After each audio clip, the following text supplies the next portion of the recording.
leave you laid out on the floor. Try to duck and roll, hit and miss. Now you counting stars. Should've practiced more. Should've hit the mask, get out there more. Saying that you're the best. You gotta show me, son. Over words, baby boy, is you real or what? Talking way too much, world come. Back sports, talking way too much, world come. Back sports, talking way too much, world come. Back sports,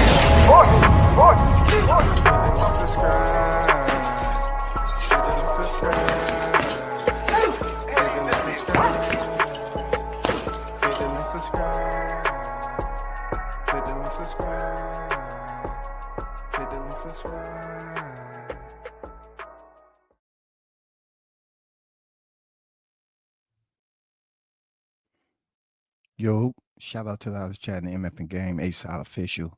No negotiation needed, period. You already know. Salute to those who in the building. Tyrese is on deck. What's good? Hey, man, it must be Easter, bro. It must be the Easter holiday, real talk. I think that's why the notifications was going out. To be honest. But salute to you pulling up, man, and everybody else is hit it. Just hit the button. It's all good. You know what I'm saying? If you select to donate, that's up to you. I can put it down there for you. If you select to donate to the Cash App, but you know, I don't ask at all. You know, those who support me, support me. You feel me? That's all I need. That's all good. Show up and show out. Well, let's start off with one of the pressing conversations that's out there is Khamzat Shiraz. It's just like Beterbiev, Beterbiev. People pronounce these names all different and then act like when you say Shiraz or Shariz and they want to correct you, man, you know who the heck I'm talking about. Just like everybody else. They get in these freaking debates about who's what. I mean, it's just a freaking name. But the primary point that I'm trying to target here is how does this fight benefit us when it comes to the consumers? And how does it benefit the actual division itself? Why do I propose this question? It's simply this. At 168, we already know who is the man at 168 right now. Canelo Alvarez has simply swiped the division, and he's on the verge of becoming two-time undisputed. Though his opponent, William Skull,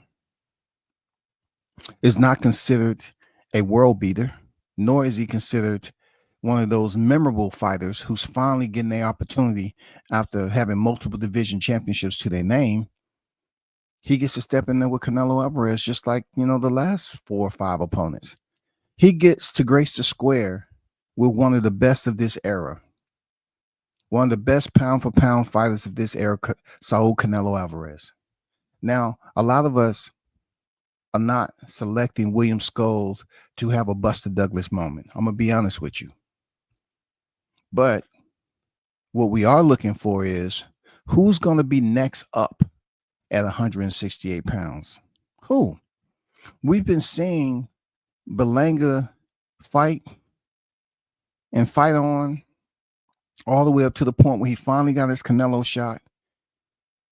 He came in second, did a whole freaking bike fest on the road. They came out and supported him, which I ain't mad at. They came out and supported Edgar. But my biggest question mark for him is why not Diego Pacheco or something? You know, because I say that because when you look at Khamzat Shiraz, I'm just not understanding what this fight merits. Khamzat, well, I'm saying Khamzat.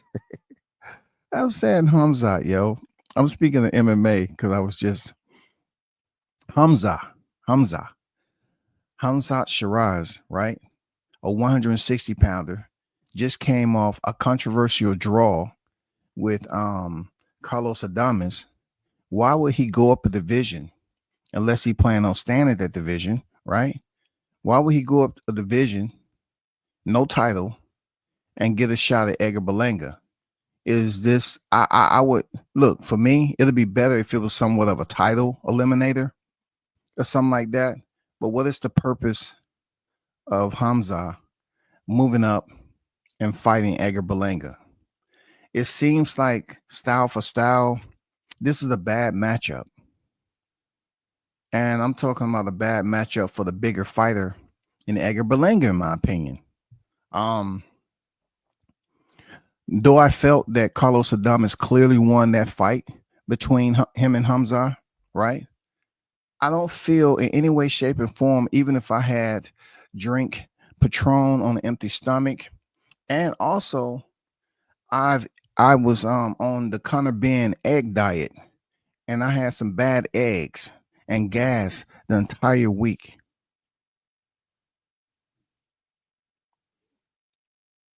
I don't understand what sense does this make for Hamza to move up to 68 and fight Edgar Berlanga, who's coming off himself a first round stoppage of a guy who was sat down in confinement for 10 years. How does it shake up the 168-pound division for Edgar Berlanga? I would think beneficially it would compliment Edgar a bit more to fight somebody already in his division, established. Let's go through the sanctioned bodies. Edgar Berlanga.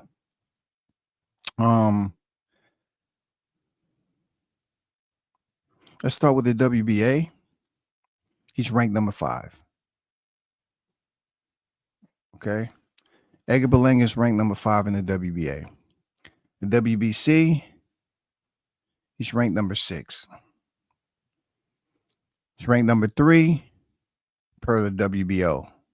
All right. The IBF,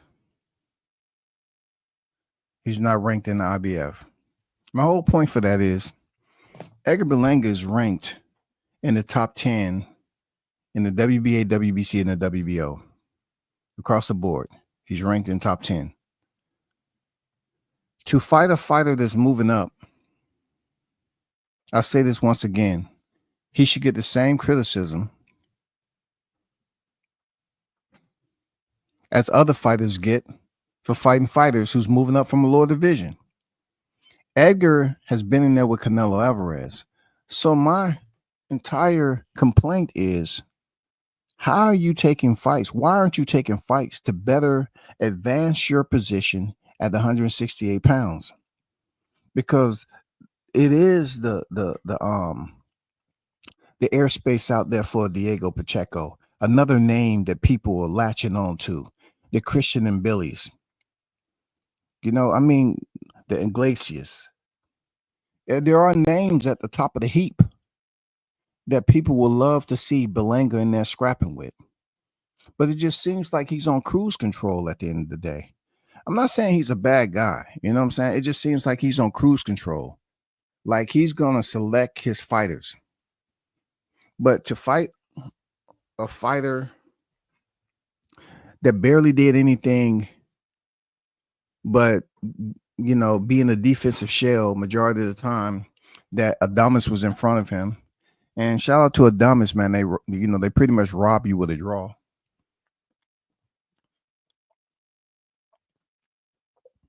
It is unfortunate that we go through this often, where you have fighters that put in the performance, I wouldn't say of a lifetime, but they showed up for a guy who, you know, they probably felt that was the favorite over them, and people was trying to get them on track to be the next face of something, and he shut it down. But for Edgar to be at 168 for a good minute now, and he's fighting a guy from a lower division, there should be some gripes and complaints about that. I mean, this man has one loss, but he's still trying to establish himself as one of the heavy hitters at 168. So you're trying to tell me this is going to be somewhat like Stantionis, where he fights some mediocre names and finally get his shot? I don't know. Canelo again? I mean, what's the deal? I'm like not interested in seeing Hamza fight Edgar Berlanga, especially so quickly a turnaround if this fight goes down or whatever the case may be. I just see it like I'm very disinterested because I really want Edgar to anchor down. You know what I'm saying? Get in the fighting hole at 168 and fight some of the big names, man. I wouldn't be saying this about Edgar if I didn't literally see him tell Caleb Plant he'll knock him out. When he was on Canelo Fight Week, the camera's rolling. Told Dave Morrell, I'll knock you out. Right? He told Caleb Plant he'll knock him out. Told David Morrell he'll knock him out. He had no problem just going around irritating people. Come on, I'll knock you out. But he's not getting a fight with Caleb Plant. Why not? Forget David Morrell. You don't want that David Morrell smoke. That's not even something we want to talk about. But why didn't you go after Caleb Plant? That would have been great. But now Caleb has taken a different course of action, and supposedly he's facing Jamal Charlo if they win their respective fights. After Jamal comes back and fight Lamana, aka Cornflake. You know? I mean, they have a projection. But I heard so much about, him fighting this, that, and the other. I'm just curious to know, like, why not Hummy Munguia? Diego Pacheco, man, all them guys I mentioned earlier. I don't want to see him in there with a Sergey Deryanchenko. I would rather just see him in there with some top hitters. If he's trying to be the next up when Canelo vacate those belts, or when he loses to Crawford and Crawford vacates the belts.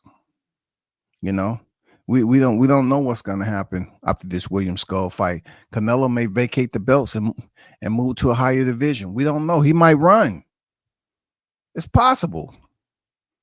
We never know with boxing. He may not take the September fight, but we can only keep our fingers crossed, man. Seriously. Shout out to the chat. Arnold Brown on deck. What's good? Skull might have a Felix Sturm versus De La Hoya moment. Man, I know people are trying to cleverly insert themselves into like a hypothetical, scenario. They hoping something special happens, something that boxing can remember. I don't think it's gonna happen with Skull. Did you see how he looked on the treadmill? Hey, shout out to Bruce Gas Boxing Jazz and more, the OG in the building. What's good with it, Bruce?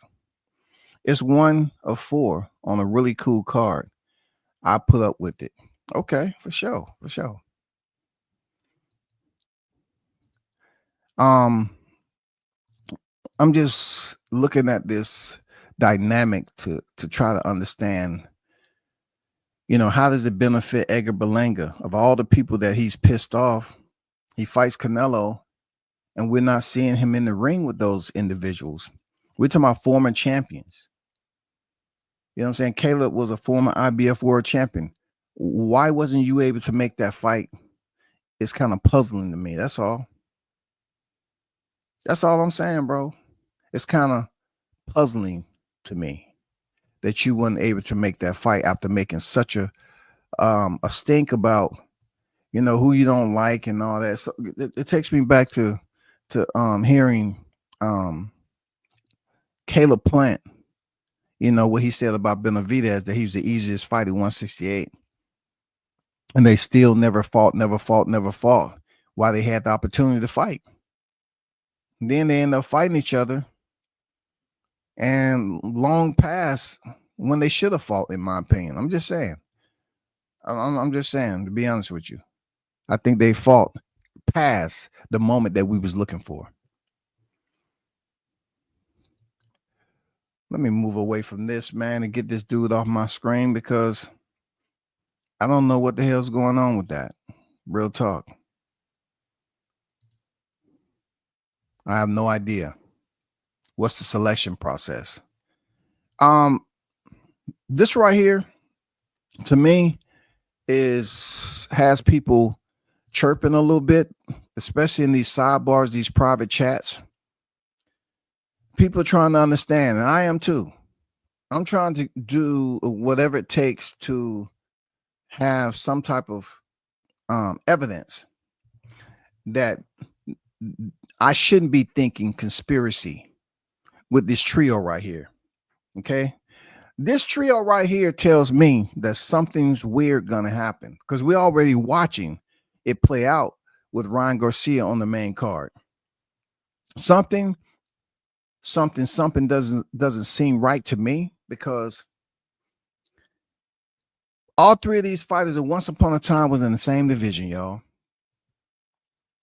And it just seems like this is one of those movies where you have an airborne plague or something, or this has to do with um someone playing mind games like deep state, some dealing with freaking psychedelics, or some dealing with electronic psychological manipulation or something, right? Because if you look at this trio and you say to yourself, based off everything we know previously, just think about it. We're gonna exclude Ryan Garcia right now. The sternness that we've known from Team Teo, right, on how they move in their career, the sternness when we think about Devin Haney, on how he's been moving his career, it's very, very befuddling to me that I wonder what the conversation was like. Turkey Al-Sheikh has proven that he has the juice. Because I would have never thought Bill Haney would take a back seat to a Ryan Garcia, bro. I'm puzzled like hell. I do remember what Rick Glacier said back in the day about why he had the WBC belt. I get it.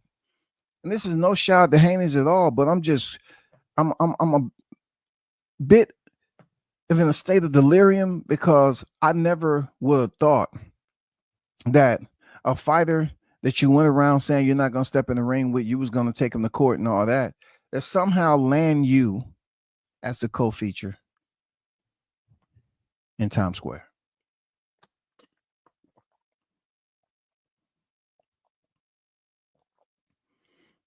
I just need a little bit of information. That's all. I'm being serious. I just need a little bit of information as to how it came about for you to be seated as the co-feature to the very same fighter that gave you inflicted damage upon you with performance enhancing drugs in the system. How I tell people so many times about the hocus pocus, why they don't listen. This is a perfect example of what I'm talking about. Why you don't listen, bro? Y'all sit up here and try your damnness to think that boxing has structure. I keep trying to tell you, man, whenever boxing wants to puppetize the audience, they will basically give you telltale signs. If you don't pick up on it, that's your fault. But for the boxing fans that believe that they know this person and that person, and that boxing is always going to be, based off the surface level info that you already receiving, no. You have to ask yourself, no. We've been played again. We've been played, bro. Don't talk about the seriousness of certain situations that take place like Ryan Garcia and think, oh, he should be banned. He should be this. He should be. How? Because I tell you, there's so many people that can make decisions to make things shake in boxing. This is a perfect example. He comes off freaking suspension, bro. And he is headlining a freaking card in the very same city that he popped dirty in. And people up here saying, what? Oh, he brings butts to the seats. We heard that shit before. Ryan Garcia bring butts to the seats. He's a ticket seller. And Rolando Romero, he's a what again? Help me understand this whole situation. I'm going to be a bit on edge the entire time leading up to this fight because I know when it comes to the forecast of this trio right here, something crazy is going to happen. It seems like they're showing us who they're pulling for to get the big fight. Bookmark this live. That's why I put the dice in there. I have no other video with the dice, just so I can go back to this live and reference some of the things that I'm saying, because I truly believe this trio right here is going to be some type of deception that goes on with what we believe going to happen. Like, okay, for instance, we all know Ryan Garcia is going to beat Rolly Romero. We know that. The other two fights, we have to see how they play out because they're playing second fiddle to Ryan Garcia right now. I'm thinking the big push and the grand kahuna is Ryan Garcia, the pretty boy. Regardless of what racist tirade he went on, regardless of what he did and was popped dirty for, regardless, these individuals that placed him as the main event is telling you what I told you. They don't care. Boxing doesn't consist of prerequisites of dudes coming from freaking Bible camp, Catholic school, private schools. They're not searching for boxers from that type of environment. These fighters are coming from all walks of life. And Ryan Garcia in this era has given us a bookmark that we should pay attention to from here on out. Since y'all always need examples, since you new generation don't want to believe, I know Bruce can, if I ask Bruce Gas about certain controversial fights back in the day, in the 1900s, of course, it's going to be a plethora, right, of controversial fights back then. But since we have transitioned into a new era, and you say, okay, well, boxing in some way, shape, or form has changed since then. Yeah, to a bit, but it's not regulated. And for a boxer to be semi-castigated, but yet coming back to a main card where he's to be celebrated. I talk about John Jones being that guy where every time he came off suspension, he came back for a championship fight. Dana White gave him a championship fight. And from what I'm hearing, this fight with Ryan Garcia and Rolly, is it for a belt? Is it for something special? Anything? It's just the mere fact that he's positioned as the main attraction in an invite only Times Square, New York City, off a suspension is wild to me. Hey, don't be surprised if Ryan Garcia is the last man standing out of this trio. And that doesn't mean per se Devin don't have a chance. I'm not saying that, but I just see something controversial happen, with between him and Devin. It's supposed to be if Garcia and Haney both win their respective fights, then they're to fight Boots, right? Isn't that what it? But then if Teofimo defeats Arnold Barbosa, he's supposed to fight Boots, right? I'll take that back. Ryan Garcia and Devin Haney are supposed to fight in the rematch. Okay? But why I said Boots is because it seems like they want Ryan Garcia to win the rematch, which would even give him more momentum for a huge fight with Boots Ennis. That's what I meant to say when I was cross-threading thoughts. That's what I'm gathering here. That they may have this phantom projection, but we already know, point blank period, that Turki Al-Sheikh Ring has placed false information in front of the eyes of the viewers before. So you should always take that. I know a lot of you feels that he does no wrong, but he has told us that the fight was off between Crawford and Canelo as fake information just to see, what the reaction was going to be from the general public. But I guarantee you, there's going to be controversial with this trio. I ask you, who are you placing your bets on? Who are you going to place your bets on? This trio right here, once upon a time, was all at 135. Now they're supposed to be on the highway to heaven, moving up to 147. From our understanding, Ryan Garcia, Rolly Romero will be 147, I believe, Teofimo, and Arnold Barbosa. But yet, I'm not quite gathering why Devin and Jose Ramirez is at a catch weight.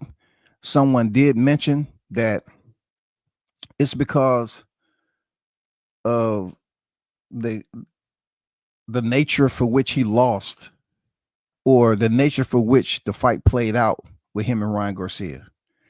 So pretty much what they're trying to say is that he did take damage in that fight. He did. So if that is indeed the case, I really don't know if you're the guy who ballooned up to like 160s with Regis. I'm not understanding as to why catch weight is necessary. I'm not sure, because really the only thing you have to do is just gain 6 pounds. You got to come in under the allowable limit at 147. Just 6 pounds. That's it. And it's been a whole year. You know what I'm saying? I mean, we've had fighters out an entire year waiting to step back in the ring, but I just don't understand why there's one of the trio that's not fighting at the designated weight. But ultimately, I believe there's going to be some hocus pocus in this particular matchup. I do. This trio right here is going to play heavy into the betting odds, and it's going to be some funny money floating around on trying to predict what's going to play out with these three guys right here. I'm telling you, this is a young guard right here. Not too many people are hyping up Teo to fight Ennis if that fight ever happened. But I believe his team really wants the Ryan Garcia payday. They want to fight Ryan Garcia for the largest purse of their career, and I don't blame them, because a lot of people is going to feel like that's a fight that Ennis can win based off his performance against Stantionis, that no one in their right mind is going to say this Ryan Garcia. Two different styles, real talk. When you talk about their measurements, different measurements when it comes to the height and reach, all that shit. But I truly believe what's playing out in front of us with these three right here is blatant, point blank in your face, saying, look what we're doing. Nah. You can't do anything about it. Yes, he insulted blacks and Muslims or whatever, but we invite him to the Ring magazine. And then turn around, no, we're going to invite him back to New York. Turkey wants the controversy. That's what I'm finding out. He loves controversy. Why do you think he put out the fake information? They did it purposely to see what the crowd reaction would be. They did it purposely to see what the crowd reaction was going to be. This is no different. Turkey said, I'm going to make a Fatal Fury match. Ring magazine. I need something to provide a spark without hiring an arsonist to literally create a fire. So the local fire department can come out and put it up. No, I want something that can spark up interest to the fight fans so they can see the blaze from afar and start having this Fatal Fury match in their conversations. The reason why people are not talking about it as much is because, for one, people love talking about they're going to attend the fight. Not the case here. It's invite only. You can't attend the fight. Then next, we understand and we're familiar with the names that's on this card, but we're not sure. WCS is not sure. I'm uncertain, along with plenty of other people, as to why the arrangement is the way it is. I never would have thought that Lopez Jr., Tio's dad, would accept his son, one of the guys who he predicted that'll be champion in 15 fights. He'd beat Lomachenko in 16 fights. You know, become undisputed, unified, whatever you want to call it in the franchise era, right? I never thought that he himself would be so silent. You haven't heard none of them talking. I haven't heard Lopez Jr. I haven't heard Bill Haney. Man, I haven't heard none of them. Like, why are your sons on the UC of a guy who popped dirty and have not won a single championship like the both of you?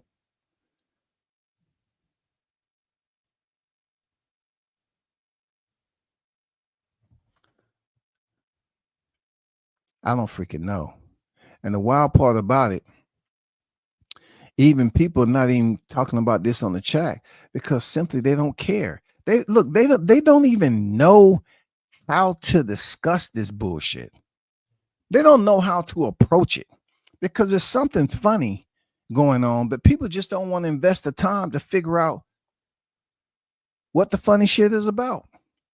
It's something very funny about this Fatal Fury card. Is it because Turki Al-Sheikh is throwing it in Times Square? And Times Square is usually a place where a surplus, a community of people gather for special events. But now you're not going to be able to just walk up to this fight. It's going to be pay-per-view, televised. You know, you have three familiar faces. We've seen them grow from 135, right? But now it just seems weird, man. It seems super, super weird trying to figure out the arrangement of this. No complaints. The fighters are shh. Was Tank on to something? Because Tank haven't capitulated yet to bend the knee. Was Tank on to something? Is other people on to something? Like, these people are going over there and they're quiet. It reminds me sometime of being a junior Marine when you're just picking up rank. Certain situations you want to speak up about, but you don't. You know, it's a level, it's stages of conformity that you have to go to that deals with discipline. But this trio right here, mark my word, bro. No, look, people are not even caring to talk about this. They're busy talking about Shakur, Cepeda, Shakur, right? And that's boxing talk. And then they want to talk about Conor Benn and Eubanks Jr. even over this ring card. It's almost like an ominous aura that's emitting from this Fatal Fury card.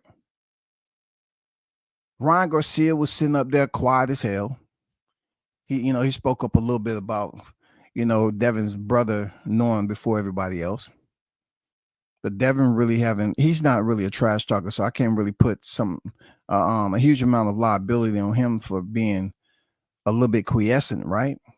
And then Tio, the first guy to come out on the fight, he's the first fight. I'm wondering in Tio's mind, like, how are you feeling? How much money was provided? What was the I mean, what was the negotiations like? You came out there as Brett Michaels, something like that. Eyeliner, makeup, doing all this. Though you did make a splash with the face-off by slapping Arnold Barbosa, But you and him is the first fight of the night. Let me think about this. I'm trying to figure out, is it something hidden that I'm not gathering? You know, him coming out first, is that to set it? Let me see. Is some controversial gonna come from this fight? Or, you know, I can't sit up here and say that Teo's gonna lose or whatever, but they're the first fight coming out. I mean, how long has it been, Teo, that you've been the first fight of the night coming out, even though it's a 3-fight card? And another thing I want to make mention, most of the time, there has to be a minimal of 4 fights on the card. Now, there may be other fights that's on this Fatal Fury card, but the 3 main fights that people are tuned into is these 3 right here. Now, if these are the only 3, I'm curious to know why the rules don't apply, especially in New York State Athletic Commission, you know, to put on a fight. There's supposed to be a minimum of 4 fights on the card. Let me look up something right quick.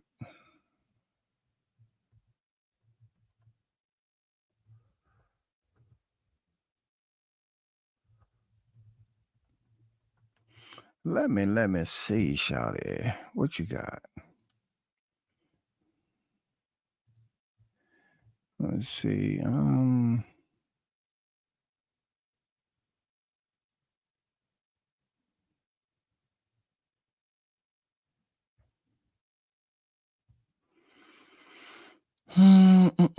me see what this says right here. I'm just not going to take too much time. I'm curious to know if that's the only, you know.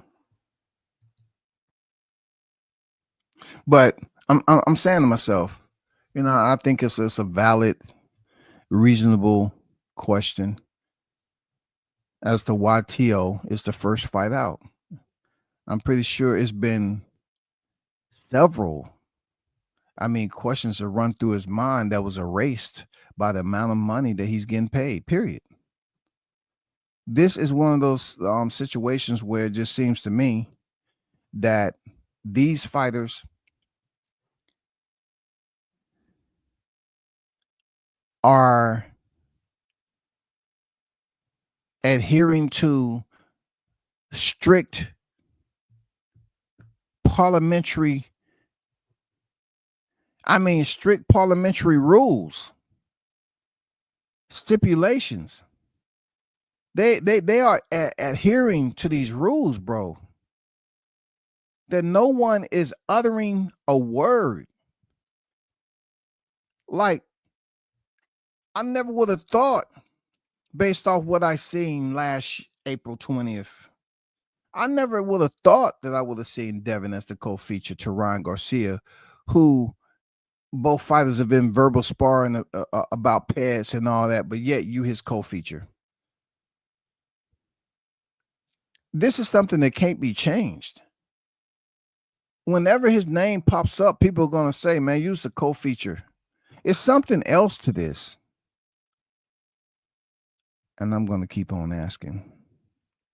Man, because I don't understand how this shit can play out like this. But yet I do, because I felt, and I tried to explain to people that this is not going to work out for you the way you think about Ryan Garcia being punished. They was all about him being this and he should be banned from boxing and all this other shit.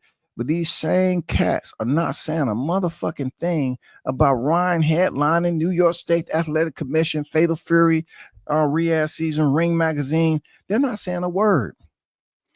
All them people that was vocal last year. Where's all the hate and discontent just a year removed? And you're not sitting up here in protest that Ryan Garcia is headlining a freaking card over the very same fighter that he punished? Devin took a lot of punishment, man. This dude took a lot of punishment for a guy who had Ostarine in his system and said he was drinking and he was crazy. He took a lot of punishment that fight. I'm trying to figure out what is the end game here Was this all supposed to happen? Was this a sacrifice? What? No, I'm not getting it, bro. Is it certain people that I never could propose these questions to? Like, why do we see this setup?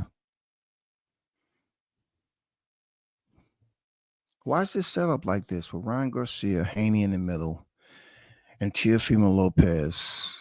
What is going on here? There is something that is about to go down in boxing that's going to be extremely controversial once again, but yet they're giving us some telltale signs of what they're doing, and they're basically putting it out there blatantly and saying you can't do shit about it. Just like they saying, yeah, we're going to bring controversy to the front and smear it on your freaking face. And that's what Ryan Garcia is at as the headliner. They're smearing this fight in our face after this man cheated. Everybody was in an uproar that was supporting Team Haney. You know, you was in an uproar, rah, rah, rah. But nobody's saying a word about their disapproval of the arrangements of this particular fight card in Times Square, invite only, New York. I don't hear enough protest, bro. That's all I'm saying. I don't hear enough. And just the mere fact that people in the chat that don't even want to fuck with it. That's crazy. I understand. Just mark my word, y'all. It's something very, very funny about this trio right here on how these fighters are going through a transition. Whatever their promoters, whatever they got going on in their career, they're finding themselves a part of the ring, which I'm just very curious on how the conversation went. Because Teo, all that damn acting, you would have thought he was the main event. But Teo is being the class clown, and he's the first fight to come out.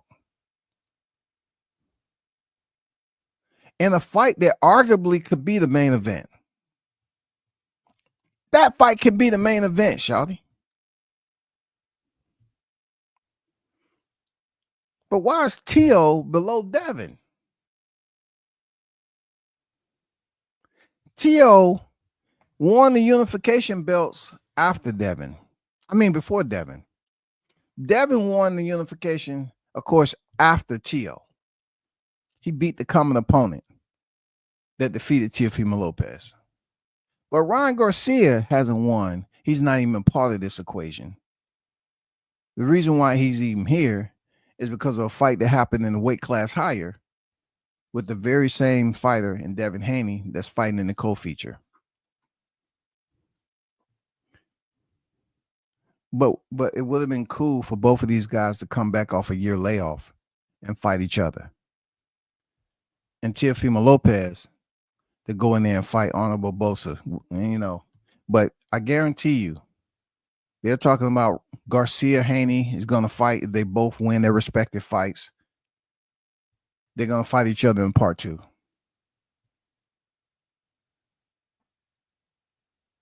I think more people may gravitate to it then, but right now they can give a damn.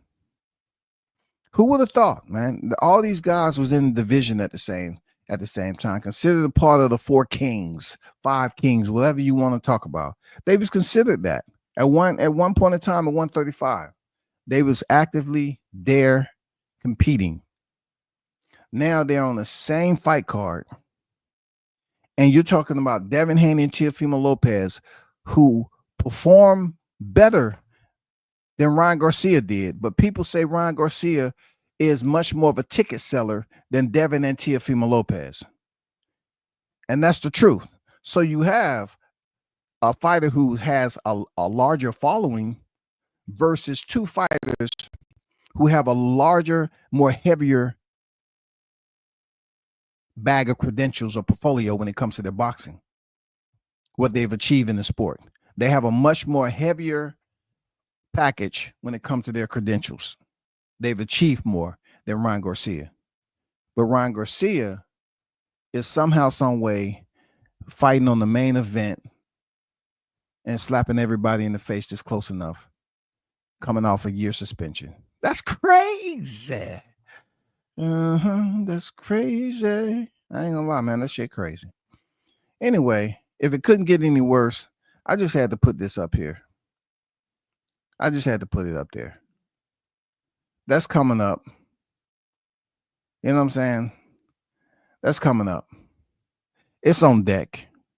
It's about to go down. The grand arrivals are happening as I'm on live, and I just wanted to put it up there. I'm going for Conor Ben. That's all. I'm going for Conor Ben. Conor Ben will defeat Chris Eubanks. I'm just putting it out there for anybody who has any questions. Conor Ben is going to defeat Chris Eubanks. Chris Eubanks has nothing else going on in his career. I think Conor Ben is absolutely going to do something. I really can't predict what he's going to do, but I'm pretty sure he can go in there and beat the bigger fighter. It may not be the way you think, but with movement and everything, this might turn out to be a crazy fight. But if you're betting, right, I think this fight could lead to a DQ. For real. I think it could lead to a DQ or even a draw. But if you're talking about who potentially may win, I would definitely put the money line on Conor Ben. We have to, check back after the fight. But that's who I have potentially winning this fight out of the two. I know a lot of people really don't give a damn, but I just had to put that out there. All right. But man, shout out to the hottest chat in the MF game. Appreciate y'all for y'all support. And those of you that pulled up. Till next time, I'm out.